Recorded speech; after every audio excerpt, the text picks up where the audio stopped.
Hello बच्चों, जैसे कि हमने एक्सरसाइज 8.1 का क्वेश्चन नंबर 6, 7, 8 जो है पिछली वीडियो में हमने अच्छे से कर लिया है। हमारी अगली वीडियो फिर आई है आपके लिए क्वेश्चन नंबर 9 और क्वेश्चन नंबर 10 लेकर। तो जैसे क्वेश्चन नंबर 9 और क्वेश्चन नंबर 10 हमने जो बोर्ड है उसमें डिस्प्ले कर दिया है, पहले आप उसको आसानी से देख सकते हैं और हमारे द्वारा समझ सकते हैं। तो आपने देखा है कि त्रिभुज एबीसी में जिसका कोण भी समकोण है, यदि tan a बराबर 1/√3 हो तो निम्नलिखित के मान ज्ञात कीजिए। तो सबसे पहले आप इसमें ध्यान से देखिए क्या करेंगे। इसमें सबसे पहले आपको जो दिया हुआ है इसके अंदर आप देखेंगे tan a दिया हुआ है। क्या दिया हुआ है बेटा? tan a। तो आप यहाँ पे लेंगे tan a = 1/√3। बिल्कुल ध्यान से देखते रहना। और अगर मैं एक राइट एंगल ट्रायंगल बनाता हूं तो उस राइट एंगल ट्रायंगल में आप ध्यान से देखना क्या क्या चीजें दी हैं। तो उसमें ये बताया गया कि जो बी एंगल है वो जो है राइट एंगल है। बी एंगल समकोण है।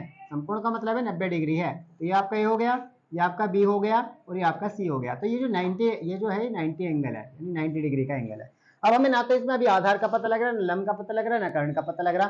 तो हमें जो दिया हुआ है वो tan a दिया हुआ है। तो tan a जो है वो रेशियो के अकॉर्डिंग जाइए। tan a किस में होता है? tan a के बराबर क्या होता है रेशियो में? tan a के बराबर क्या होता है? तो आप देखेंगे tan a किसके बराबर होता है? tan a बराबर रेशियो में होता है लंब बटे आधार। क्या होता है बेटा? लंब बटे आधार। और आपको मिला यहाँ पे 1/√3। ये हमारा होता है क्वेश्चन के अकॉर्डिंग। और जो है tan a बराबर लंब बटे आधार जो होता है ये होता है रेशियो के अकॉर्डिंग। तो tan a दो चीज में है, दो जगह मिला है आपको। एक तो आपने रेशियो के अकॉर्डिंग लिया है, अपने अनुपात के अकॉर्डिंग लिया है। एक जो आपके जो क्वेश्चन है उसके अकॉर्डिंग लिया है। बिल्कुल हर क्वेश्चन में हम सेम प्रोसेस अप्लाई कर रहे हैं, क्योंकि इससे अच्छा प्रोसेस हमें समझ नहीं आता। तो सबसे अच्छा और सबसे आसान प्रोसेस है। तो एल के सामने कौन आ रहा है? 1। तो सीधा सीधा आपको पता लग जाएगा कि जो लंब है वो आपका हो जाएगा 1। लंब क्या हो जाएगा आपका? 1। और कर्ण जो आधार जो है वो आपको दे रखा है √3। ध्यान से देखते रहना। आधार जो है वो आपका a और वो दे रखा आपको √3। आपने यहाँ लिखा। कर्ण इसमें भी चाहिए आपको, तो कर्ण आपको मालूम नहीं है। कर्ण को निकालने के लिए आपने लगा दिया क्वेश्चन मार्क। अब यहाँ पे आप लगाएंगे पाइथागोरस प्रमेय से। पाइथागोरस प्रमेय से जब किसी ट्रायंगल की दो साइड पता होती है और तीसरी पता लगाना चाहते हो तो पाइथागोरस प्रमेय का यूज कर देते हैं और वहां से आप तीसरी साइड निकाल देते हैं। तो क्या होता है आपको बहुत अच्छे से मालूम है। कर्ण का जो वर्ग होता है वो बराबर होता है आधार का वर्ग प्लस लंब का वर्ग। आधार का वर्ग प्लस लंब का वर्ग। अब आपको बहुत अच्छे से मालूम है कर्ण क्या है आपका? k² = आधार कितना दिया हुआ है? √3। आप √3 का स्क्वायर कर लेंगे यहाँ पे प्लस 1 का स्क्वायर आपका 1 होता है। ए आ गया। अब आपको मालूम है √3 का स्क्वायर कितना हो जाएगा? 3, क्योंकि स्क्वायर रूट से स्क्वायर रूट कैंसिल हो जाएगा। तो अब इसके बाद 1 का स्क्वायर होता है 1। दोनों को प्लस करेंगे तो हो जाएगा आपका 4। तो ये किसके बराबर आ रहा है? k² के। किसके बेटा? k² के। और यहाँ से हमें चाहिए k बराबर √4। तो 4 का जो स्क्वायर रूट होता है वो कितना होता है? 2। तो k = 2। तो हमारी जो है k भी निकल गया। अब हम यहाँ पे देखते हैं कि आधार जो है हमारा वो √3 है, ये मिल गया। और जो हमारा लंब है वो 1 है, ये मिल गया। और जो हमने कर्ण निकाला वो 2 है, वो ये मिल गया। अब हमें यहाँ से क्या चाहिए? हमारे क्वेश्चन में साइन और कोस पूछ रहा है। तो साइन a और एक कोस c। ध्यान से देखना। तो मुझे एक तो सबसे पहले साइन a चाहिए यहाँ से, साइन a। फिर मुझे कोस a भी चाहिए। साइन a कोस a दोनों चाहिए यहाँ से। तो साइन a बराबर होता है लंब बटे कर्ण और ये होता है आधार बटे कर्ण। और इसके बाद चाहिए साइन c कोस c। क्या चाहिए इसके बाद? Sine c। और इसके बाद चाहिए कोस c। क्या चाहिए बेटा इसके बाद? कोस c। अब यहाँ पे आप इन्हें दोनों को यहाँ पे निकालिए, इसके बाद आगे जाइए। तो साइन a बराबर होता है लंब बटे कर्ण। लंब कितना आपका यहाँ पे? वो है 1 और कर्ण कितना आपका? 2। फिर आप यहाँ ये आधार कितना आपका? √3 और कर्ण कितना बेटा? 2। ये निकल के यहाँ पे आ गया। ये a के लिए। ध्यान से इतना भी देख लेना कि मैं किस एंगल के लिए निकाल रहा हूँ। मैं इस एंगल की बात कर रहा हूँ अभी इसकी। अब मैं इसके बाद बात करता हूँ साइन c। क्या बात कर रहा हूँ बेटा? Sine c। तो साइन c = फॉर्मूला वही होगा लंब बटे कर्ण। ऐसी मैं कह रहा हूँ कोस c, फॉर्मूला वही होगा आधार बटे कर्ण। इसका रेशियो चेंज नहीं होगा, केवल हाँ साइड चेंज हो जाएंगे ट्रायंगल के अंदर। कैसे चेंज होंगे अभी मैं आपको बता रहा हूँ, ध्यान से देखना। जब मैं ए पे खड़ा हुआ था तो आपको मालूम था आधार मैंने √3 को बताया था और लंब किसको बताया था? 1 को बताया था। और हाइपोटेन्यूस जो कर्ण होता है उसको मैंने कुछ भी नहीं करा था, वो एज इट इज जैसा है वो ऐसे ही छोड़ दिया था। लेकिन अब मैं जाके सी पे खड़ा होता हूँ यहाँ पे। तो आप ये खुद दिमाग लगाइए कि सी एंगल के लिए आधार कौन होगा? तो सी एंगल के लिए जो आधार है ये 1 होगा, ये आधार होगा। और लंब कौन होगा बेटा? लंब सामने वाला होगा। तो ये ध्यान से देखना, एंगल सी के लिए जो लंब होगा वो √3 होगा। कितना होगा बेटा? √3। और कर्ण कौन होगा? 2। और बात करता हूं मैं कोस सी बराबर आधार बटे सी के लिए आधार कौन होगा? इस वाले एंगल के लिए बात करें, इस एंगल की, इस एंगल के लिए ये हो जाएगा आपका आधार। क्या हो जाएगा? ये आधार। तो आधार हो गया 1 और कर्ण हो जाएगा 2। हमारे पास ये निकल गया। अब हम सबसे पहले जब लेते हैं, सबसे पहला हमने लिया यहाँ पे, ध्यान से देखते रहो। हमारे पास है sine A cos C, sine A cos C plus cos A sin C, cos A sin C। इसे ध्यान से देखो, साइन ए की वैल्यू रखिए, साइन ए देखो यहाँ से रखिए, कितना बेटा आपका 1/2 इंटू लगा दीजिए, कोस सी आप यहाँ से रखिए, वो भी कितना आपका 1/2, वो आप यहाँ रखिए, प्लस कोस ए आपका ये रहा देखो यहाँ पे √3/2, √3/2 इंटू, और साइन सी आप यहाँ से रखिए, वो हो जाएगा √3/2। सोल्व कर लो, 1 की 1 में मल्टीप्लाई करेंगे 1, 2 की 2 में करेंगे तो 4। अब बेटा √3 की √3 में मल्टीप्लाई करोगे तो 3 होएगा, और 2 की 2 में मल्टीप्लाई करते हैं तो 4। जब एक रूट की दूसरे रूट में मल्टीप्लाई होती है तो रूट से रूट कैंसिल, यानी आप सीधा सीधा करेंगे, अगर 3 की 3 में मल्टीप्लाई करेंगे 9 हो जाएगा, 9 का स्क्वायर रूट दोनों पे 1 आ जाएगा। आपके माइंड में आ रहा होगा कि √3 इंटू √3, अबे दोनों का भैया √3 तो दोनों का, 3 की 3 में कर लो, 9 का स्क्वायर रूट कितना होता है, फिर भी 3 होता है। तो कुल मिला के बात यह है कि यहाँ पे √3 की √3 में मल्टीप्लाई करेंगे तो कितना आएगा, 3 आएगा।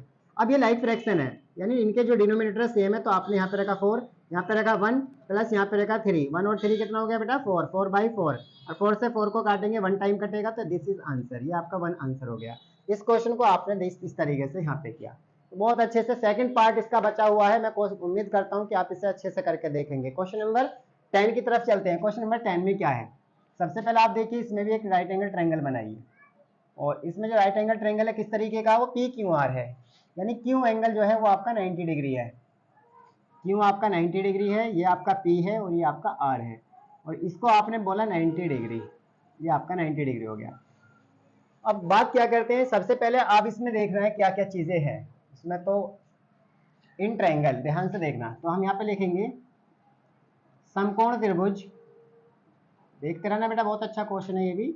समकोण त्रिभुज PQR में जो एंगल Q है वो आपको 90 डिग्री है, 90 डिग्री मतलब समकोण है, समकोण मतलब 90 डिग्री है। और इसके बाद जो है आपको PQ जो है वो भी आपको दिया हुआ है, जो PQ है वो 5 सेंटीमीटर है, कितना सेंटीमीटर है बेटा 5 सेंटीमीटर। तो PQ कौन है, ये रहा, ये आपका 5 सेंटीमीटर आ गया, एक साइड का तो पता चला। इसके बाद आगे चलते हैं, जो PR और प्लस QR, इन दोनों का जो प्लस है वो 25 है, दोनों का प्लस कितना बेटा 25। अब एक तो यानी इस वाली साइड को और इस साइड को दोनों को सीधी लंबी कर दी उसने, मतलब कहने का ध्यान से समझो, PR और QR, ध्यान से देखो, PR और QR, PR का मतलब जो ये इतनी है, प्लस इसके आगे और जोड़ दी, तो इसका मतलब PR और QR, यानी ये दोनों को मिला के टोटल है 25। अब इनमें से एक पार्ट को हमें किसी एक को मानना पड़ेगा, लेट्स करना पड़ेगा, तो किसको एक लेट्स करेंगे हम, इसे देखते हैं कैसे कैसे करेंगे, देखो ध्यान से। अब मान लीजिए कि इनमें से एक साइड हमारी x है, बहुत अच्छे से ध्यान से देखो, माना जो PR है, माना PR बराबर x सेंटीमीटर, मैंने PR को जो है x सेंटीमीटर मान लिया, ये PR है तो प्यार ही होता है बेटा। देखो इसके बाद जो है, अब इसे आप रखो यहाँ पे x प्लस QR, और बराबर कितना होता है बेटा 25। अब मैं यहाँ से QR निकालने लगूँ तो QR बराबर हो जाएगा 25 माइनस x। अब बेटा मेरे पास जो है, मेरे पास तीनों साइड मुझे मिल गई। आप सोच रहे होंगे कि कहाँ मिल गई, मुझे मिल गई तो समझो सबको मिल गई। अब यहाँ मेरे पास PQ भी है, मेरे पास जो है PR भी है, और मेरे पास QR भी है।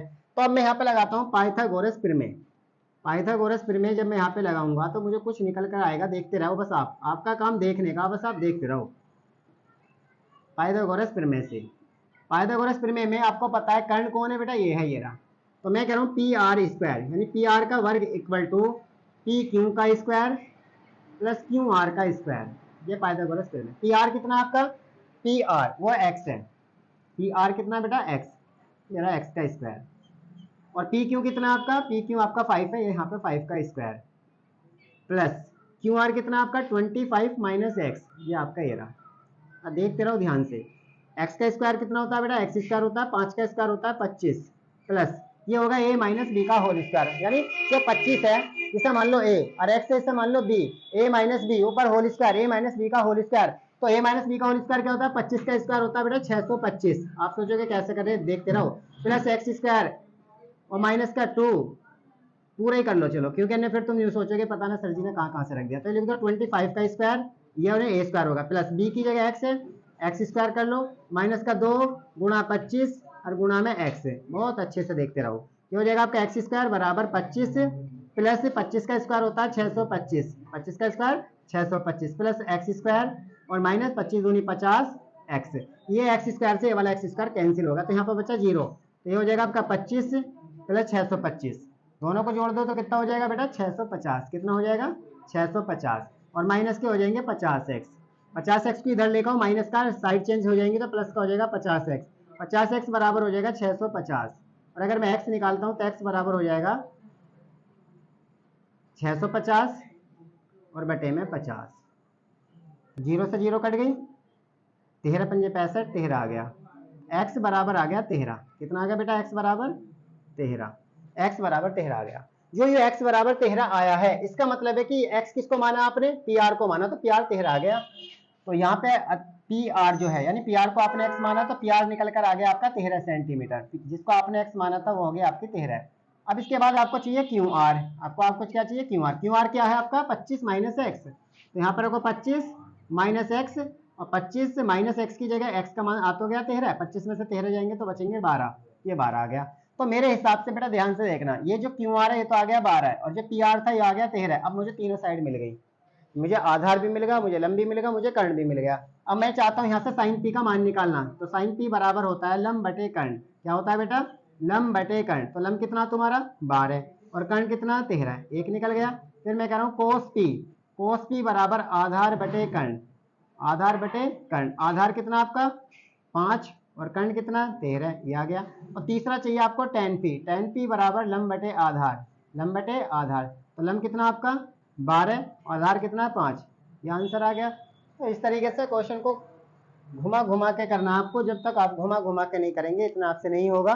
तो कोशिश यही है कि आप इस क्वेश्चन को करने के लिए सबसे पहले आप इसमें देखेंगे एंगल PQR में, जिसका क्यू कोण आपका समकोण है, PR प्लस QR 25 सेंटीमीटर है और PQ जो है 5 सेंटीमीटर है। Sign P cos P tan p का मान निकालिए। मैं कह रहा हूँ sign P cos P tan p का मान आप आसानी से निकाल सकते हैं, लेकिन इससे पहले आपको बहुत कुछ करना पड़ेगा इस क्वेश्चन के अंदर, क्योंकि ना तो इसके अंदर आपको जो है कुछ भी नहीं दिया हुआ, सारी चीजें आपको पहले निकालनी है, फिर इसे सोल्व करना है। तो कैसे करेंगे, समकोण त्रिभुज PQR में एंगल Q था वो 90 डिग्री था, बिल्कुल सिंपल सा देख लो।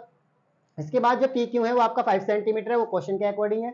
इसके बाद जो PR और QR का यानी इस वाली भुजा का और इस वाली भुजा को दोनों को जोड़ के 25 बता रहा, देखो आ गया 13 और 12 25 है, मैंने दोनों को तोड़ दिया, तेरा तोड़ना आता तो तोड़ दे, 13 ये तोड़ दिया। ऐसे बेटा तुम भी देखो ध्यान से, ये जो पूरा था इस वाली साइड को और इस वाली साइड को जोड़ के पूरी कर रखी थी, एक बहुत बड़ी कर रखी थी। कितनी कर रखी थी, बहुत बड़ी, बेटा बहुत बड़ी कर रखी, मैंने 2 हिस्सों में तोड़ दी, देखो तुम्हारी आंखों के सामने। तो देखो 13 12, उनने कहा कि दोनों को मिला के 25 है, इन दोनों को मिला के 25 है, लेकिन मुझे ना पता था कौन कितना, पर 10 15 भी तो हो सकता था, क्योंकि दोनों को मिला के 25 हो जाएगा। पर एक 20 एक 5 भी तो हो सकता था मेरे भाई, दोनों को मिला के 25, लेकिन देखो मैंने निकाला 13 12, ये वो एक्चुअल वैल्यू थी जिसकी हमें बहुत ज्यादा नीड थी, जो हमें जरूरत थी। कैसे निकाला वो आपकी आंखों के सामने बिल्कुल पॉइंट ही पॉइंट है। आप अच्छे से वीडियो को देखें, समझें, और जब आप अच्छे से वीडियो को देखेंगे तो बिल्कुल आपको एक एक चीज बिल्कुल एक्यूरेट समझ में आएगी, और आपको अच्छे से समझ में आएगी तो आपको मेथड भी आएगा, मेथड आएगा तो आप इस तरीके के क्वेश्चन को बहुत सारों को आसानी से कर सकते हैं।